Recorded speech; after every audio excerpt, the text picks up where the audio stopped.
Hello and welcome. This is Cheryl. Thank you so much for joining me today. In this video, I'm creating some pasta themed cards with the Buon Appetito collection from Spellbinders. We have the Ingredient Buddies die set, then the Pasta Friends die set. Love all the different variations in these as well as the different accessories for them. We have the Stay Saucy Sentiments stamp set. There's 24 different sentiments in this set, a lot of them with some great pasta puns in them, perfect for these cards. And last but certainly not least, we have a 3D embossing folder. This one's called Al Dente, and it's got all sorts of different pastas in the background. Perfect for this collection. So I'm actually going to start by creating with this embossing folder. I have some Alabaster Cardstock here, and I'm taping it right to my embossing folder. I want to ink the background so that the pasta stays the same color as the cardstock, and then the background looks like a red pasta sauce. So I felt my embossing folder to make sure that I was taping the paper on the side that I feel the pasta raising up. The other side where the pasta is indented is the one that I'm going to ink for my background. So the ink that I'm using here is some Lumberjack Plaid Distress ink. You can use whatever ink brand you like. I tend to like to use dye-based inks when doing this technique, only because it makes it really easy to get the excess ink off of the embossing folder once you're done. I do find I need to do this a few times. Typically 3 times for me is the sweet spot to make sure that I have a nice solid looking background. I am going to get a little bit of that red on some of those pasta images, but it just looks like there's a little bit of sauce on those pieces as well, and it just adds a little bit of definition to them. So once I have this piece finished, and the piece that I put in my embossing folder was 4 1/4 by 5.5 inches, I trimmed this down to 3 3/4 by 5 inches.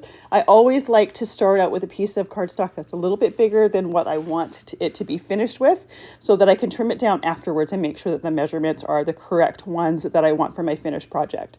To add just a little bit more interest to it, I did a little bit of light ink blending with some scattered straw distress ink using a large ink blending brush. This is just going to give the pasta a little bit more color variation rather than just a flat cardstock color. For the mat for this card, I'm using some Beeswax Cardstock, and I trimmed that down to 4 inches by 5 1/4 inches. I'm creating this on an A2 card base, which is 4 1/4 by 5.5 inches. All 3 of my cards are A2 sized cards. I'm using some Barely Art glue in a fine line bottle to glue everything together. I could use this for gluing all the little tiny pieces for the different die cuts, as well as gluing my cards together. And the bonus with liquid glue is you have a little bit of wiggle room to shimmy and move things in place. Now this card needs a sentiment, and this stamp set is absolutely perfect for it. So I'm using the one that says Time to Carb Load and Celebrate for this card. Anytime I use a clear stamp set when it's brand new, I use a white eraser to stamp or to rub on the stamping surface. It just takes any possible manufacturing residue off of there and helps it to take ink just a little bit better. This only needs to be done one time when you first use the stamp set, and I do the entire stamp set myself so that I know if I have used any stamp in that set, it's already a step that's been done. I don't need to do it again. So I don't do it per stamp. I just do the entire stamp set. Makes it really easy to do it just one time. I'm using my MISTI stamping tool in order to stamp the sentiment, and I do it on some Beeswax Cardstock, stamping it with that Lumberjack Plaid Distress ink.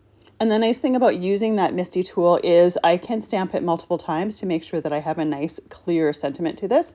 Now I'm using just plain ink to stamp on here, but if you wanted to have a little bit of extra dimension, you could use some Versamark ink and then use a similar color to the Lumberjack Plaid, and there's actually, I believe, a Lumberjack Plaid Distress Glaze, and you could heat emboss that sentiment. So that would give a little bit of extra dimension to the sentiment, and it would also give it some shine, so it would add a little bit of different texture to this card. Once it's done, I use my guillotine trimmer and I trim it down and then just add it to the front of the card. Very simple, but I just love the fun pasta background. I think it's just absolutely adorable. For my next card, I'm going to be using the Pasta Friends. I have them die cut out of Alabaster Cardstock, and I'm just using a little bit of that scattered straw distress ink on my sticky mat to do a bit of ink blending around the edges. Just like the embossed background, I just wanted to give them a little bit of color variation just to make them look a little bit more visually interesting. So once I have that done, I can sit them to the side, clean off my mat, and I'm ready to start assembling my little pieces here.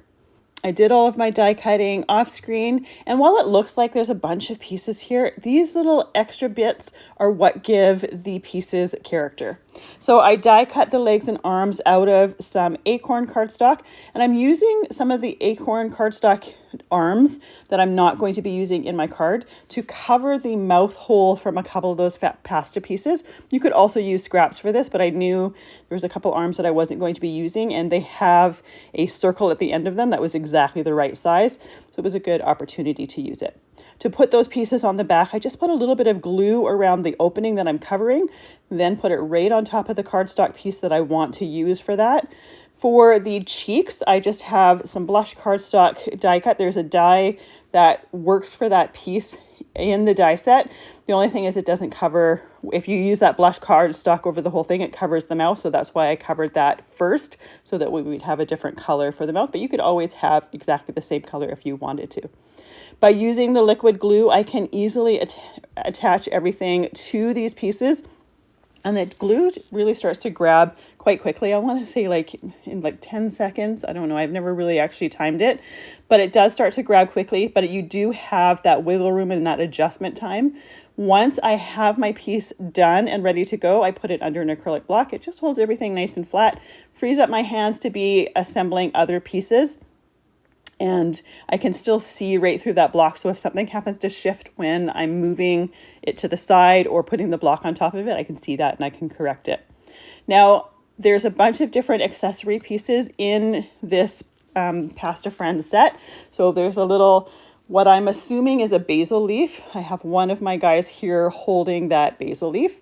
There are a couple mushrooms. I'm going to put that with the ravioli guy. There's a little chef's hat as well as little chef's cover thing. I don't know what those things are called. That cover thing I have die cut out of some silver matte cardstock just to give it a little bit of a metallic texture and shine. Now, I'm not putting them with the same guys that are shown on the front of the die set, so you can easily mix and match and customize your card to however you want it to look. I'm using 3 different pasta guys, but you can easily use 3 of the same ones if you wanted to, and it would work really well with some of the sentiments, because some of the sentiments reference like certain pasta things. We have more spaghetti, less upsetty. We have sending macaroni kisses. We have you're the Ravi best. So you can easily, or penne for your thoughts, so you can easily use all the same pasta and then use one of the sentiments that go with that pasta shape. So you can really have fun with customizing it. So here are my guys. They're all ready to go. I'm going to set them to the side. I want to use that pasta embossing folder once again for the background. This time I'm not going to ink it. You absolutely could if you wanted it to or wanted to, but I wanted to keep it subtle, have a lot of texture in the background, but I didn't want to take any attention away from my pasta guys in the front. I'm just using Alabaster Cardstock once again here, but you could use a different color if you wanted them to pop off the page more. Because the background is alabaster and because my pasta guys were alabaster with some scattered straw distress ink, they don't pop off of the page quite as much as I would love them to, but I couldn't really think of a different neutral color to put on the back of them that would make them. You could always use a different colored cardstock if you wanted to. I wanted to add one of the sentiments to this card, but because I want an embossed background and I didn't want a separate sentiment piece on the front, I chose to put it on the inside. So the inside I have with you, Life's Never Plain Pasta, which I thought worked perfect with the different pasta shapes as well as that embossed background. I once again used that MISTI stamping tool and I stamped it on the inside of the card using Walnut Stain Distress ink. I have some Truffle Cardstock here that I used for the mat for this piece. The measurements are exactly the same. So my mat is done to 4 inches by 5 1/4 inches. My embossed piece there is trimmed to 3 3/4 inches by 5 inches. So you can see when I put the pasta on here, they don't really pop off of that background. You can see them because they are ink blended, but again, they're not very, very prominent because I chose a really light color for that background. I thought of putting or inking that background with something that would look a little bit like a rosé sauce, but I didn't have the exact right ink color that I was thinking of and looking for. So I opted to stay on the safe side and not to add any ink to that background. Once I have my base layers assembled, I can add those die cut pieces, and we have another quite simple embossed and die cut card. The thing that takes the longest is die cutting all of those little pieces, but once you have them done ahead of time, the card really comes together quite quickly. For my next card, I'm going to be using the ingredient buddies. These are just absolutely adorable and just so fun to use. Now I'm using these for cards, but I think these would be really fun for scrapbook pages or even for different mixed media things. Some of the ingredient buddies could go with gardening, like the tomato and the garlic. Obviously the meatball and the cheese little guy wouldn't be with gardening, but I think you could kind of have fun with the other two if you wanted to do something gardening themed as well. I did a little ink blending around my pieces there. I did that same scattered straw around those cheese pieces. I used a little bit of aged mahogany on the sauce for the meatball. It's very, very subtle, but it just adds a little bit of shading to it. And then for my garlic, I added some Victorian velvet. I wanted it to look a little bit like those garlic that you see that has just that little bit of light pinky purple to it. So, and I also wanted it to show up off of the background just a little bit better. So that is Victorian velvet on there. Just like the pasta guys, these guys are really easy to put together. I also used some pieces, or the round pieces, from some arms that I wasn't going to be using in this project to cover the mouth holes for the Parmesan as well as the garlic guy. So again, I used that liquid glue around the opening in the mouth for those, and then added the pink piece for the cheeks for all three of them. Now, assembling them, again, is really, really easy. Just layer everything on top of each other. But I do find that organizing everything on your workspace so that everything is close to where it's going to be glued just makes it really easy to know exactly what's going to go there. And you don't have to rummage through a pile of die cuts to find the one that you're looking for. You know that you have everything ready to go, and it just makes the assembly process really quick and really easily. Once again, I'm putting that acrylic block on the pieces that I have finished while they are drying. I use this all the time. I don't use it for stamping anymore because we have the MISTI stamping tool, and that's what I tend to use for my stamping. So it's always nice when things have a dual use to them. It's also great for using when gluing down embossed pieces, because some embossing has really a lot of raised areas, so you want to really make sure the recessed areas have good contact with the piece below, and want to make sure that everything stays nice and flat. So it comes in handy for that. So it's always nice when a tool that you've had you don't use for what you bought it for anymore, but it has another purpose to it. So with my ingredients guys done, I can set those to the side, and once again I'm going to use that pasta embossing folder for this background. I just think that pasta embossing folder is just absolutely adorable. It just has so much texture to it and creates just visual dimension for the background and makes it look really interesting. Once again, I didn't use any ink on the background. For this card here, my ingredient buddies are going to pop off the page, mainly because they are ink blended in different colors as well as some different colored die cuts. So I wanted to keep that background neutral once again. So just like last time, I'm putting the sentiment on the inside of the card. This one here says, "Great friends, Grate, finish each other's pasta." And I thought that was perfect for the ones that I have on the front here. I did that with some Lumberjack Plaid distressing, so it's going to coordinate with the mat that I'm doing for the front of this card. And the mat for this card is trimmed from Cranberry Cardstock. Coordinates perfectly with that inked sentiment on the inside, as well as a little tomato sauce on top of our little meatball guy. So I glue that on, and the measurements for these mats are the same as the last two cards. The mat is 4 inches by 5 1/4 inches. My embossed piece is 3 3/4 inches by 5 inches. Now, if you wanted, you could eliminate the mat around it and just die cut or trim your embossed piece a little bit bigger. I always love how a mat frames an image though, so I typically will often use them, mainly because I just think it frames it and it finishes it right off.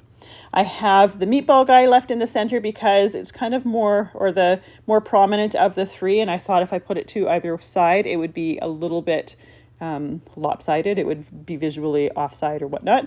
So then I put the garlic and the Parmesan cheese, or the cheese, to either side of him. I like to have odd numbers of things, which is why I have 3 of the ingredient buddies as well as 3 of the pasta friends. You obviously could do more if you wanted to add more to it, but I didn't want to overcrowd the front of the card. These guys are just absolutely adorable, so fun to use, and they work really, really well with that embossed background. There are so many different sentiments to choose from in that sentiment stamp set, so it's perfect for finding ones that work exactly for the card that you're creating. And I put the sentiments for the last 2 cards on the inside of the card, but you could put it on some extra cardstock, trim it with the trimmer, and have it right on the front of the card if you wanted them there instead. Obviously, it wouldn't really work to stamp it on the embossed piece because of the texture, but a sentiment stamp that is trimmed and added to the front would absolutely work. Thank you so much for joining me today. I really appreciate all the time that you spend with me. I hope you have a fantastic day.